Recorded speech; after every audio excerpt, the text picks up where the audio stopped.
गुरु भक्ति योग।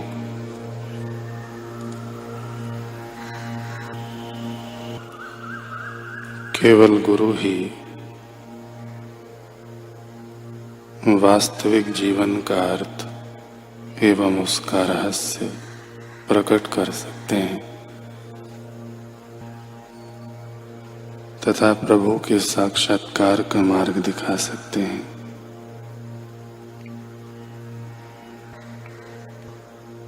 केवल गुरु ही शिष्य को साधना का रहस्य बता सकते हैं।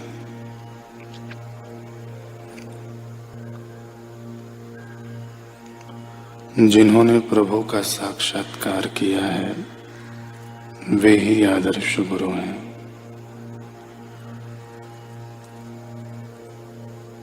ऐसे गुरु मन, वचन और कर्म से पवित्र हैं।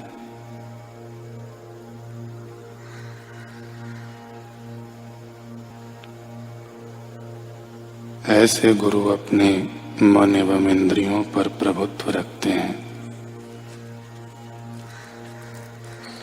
वे सब शास्त्रों का रहस्य समझते हैं। वे सरल, दयालु, सत्य प्रतिज्ञ, आत्मरामी होते हैं। शिष्य के हृदय के अंतःस्थल में सुषुप्त दैवी शक्ति को गुरु जागृत कर सकते हैं।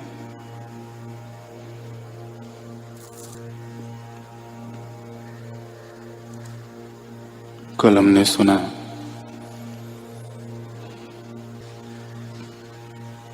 कि श्री रामानुज को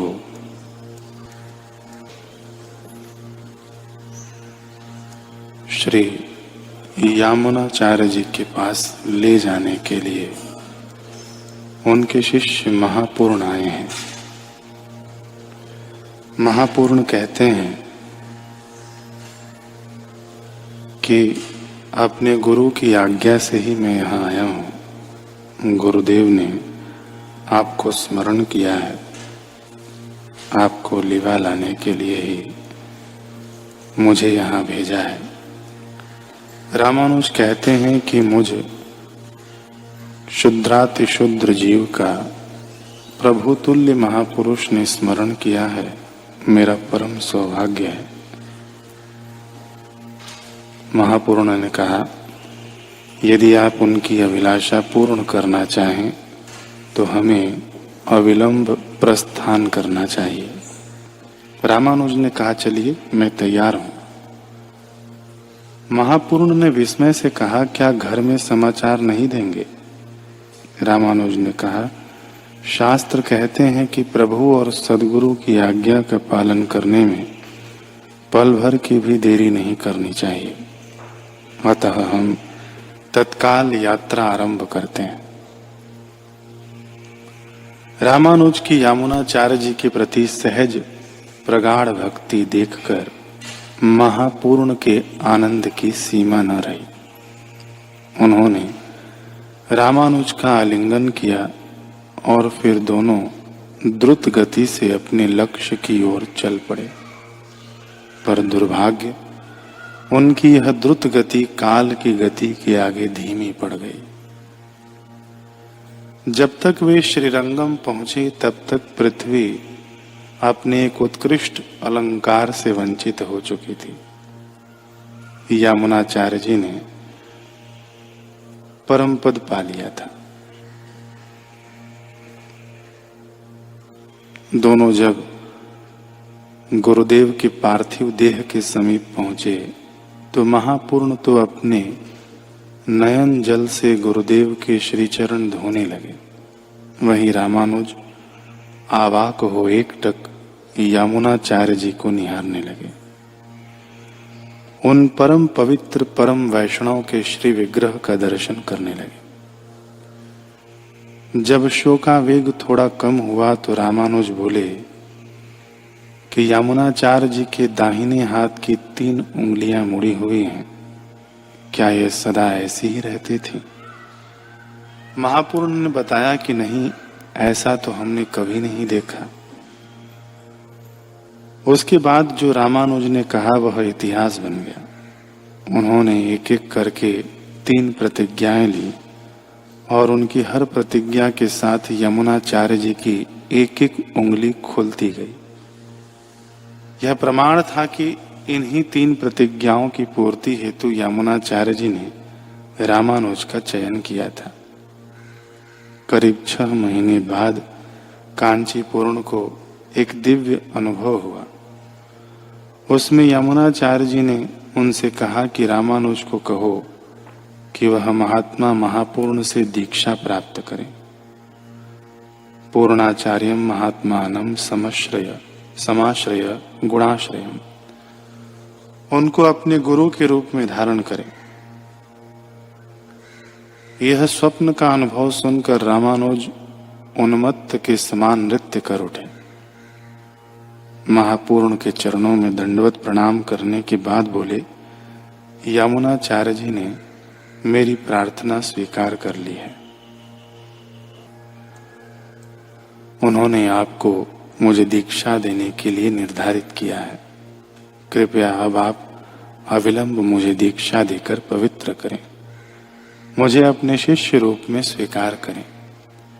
महापूर्ण ने कहा, जैसी गुरुदेव की आज्ञा, कल प्रातः यह शुभ कर्म संपन्न करेंगे। रामानुज अधीरता से बोले, स्वपंतम वापि भुजानम गच्छन्तमपि वर्तमनि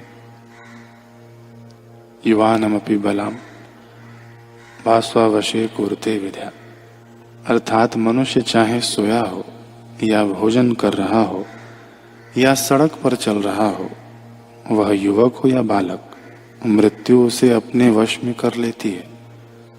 अतः मुझे एक क्षण भी रुकना रुचिकर नहीं प्रतीत हो रहा है। मैं एक बार पहले ही यह दुर्लभ अवसर खो चुका हूँ। अब पुनः किसी बाधा के उत्पन्न होने से पहले कृपा कर मुझे ज्ञान का आश्रय दीजिए। तदुपरांत महापूर्ण ने रामानुज को दीक्षा प्रदान की। इस दीक्षा को प्राप्त कर रामानुज ने अपने आत्म स्वरूप को जाना। ईश्वर के परम नित्य अविनाशी स्वरूप को अपने हृदय में उन्होंने जान लिया। उन्हें परम शांति व आनंद की अनुभूति हुई। फलस्वरूप उनमें अनन्य गुरु भक्ति का प्रस्फुटन हुआ। वे महापूर्ण को साक्षात नारायण का रूप मानने लगे। शैया से उठते ही वे सर्वप्रथम गुरुदेव महापूर्ण के चरणों में साष्टांग प्रणाम करते। फिर प्रातः वे कृत्य समाप्त करने के बाद उनके चरणों में बैठकर ग्रंथों का अध्ययन करते। उन्होंने महापूर्ण से न्यास, तत्व, गीतार्थ संग्रह, सिद्धित्रय, व्यास सूत्र, पंचरात्रगम आदि का अध्ययन किया। गुरु का प्रसाद ग्रहण किए बिना वे कभी भोजन भी नहीं करते थे। उनका कहना था कि शरीरम वसु विज्ञानम वास कर्म गुणानासून गुरुवर्थम धारयेति अस्तु स शिष्यो नेत्रः स्मृतः। इसका अर्थ है कि जो शरीर, धन, ज्ञान, वस्त्र, कर्म, गुण तथा प्राण अपने गुरु के लिए ही धारण करते हैं, वे ही सच्चे शिष्य हैं, दूसरा कोई नहीं। रामानुज ने स्वयं आदर्श शिष्य का आचरण करके शिष्य समाज को शिष्यत्व की शिक्षा दी। गुरु आज्ञा का प्राणपन से पालन करते हुए कब उन पर अलौकिक कृपा हो गई, उन्हें भी पता न चला। वे स्वयं ही गुरु रूप हो गए। यथा समय उन्होंने श्री यमुनाचार्य जी का आसन ग्रहण किया।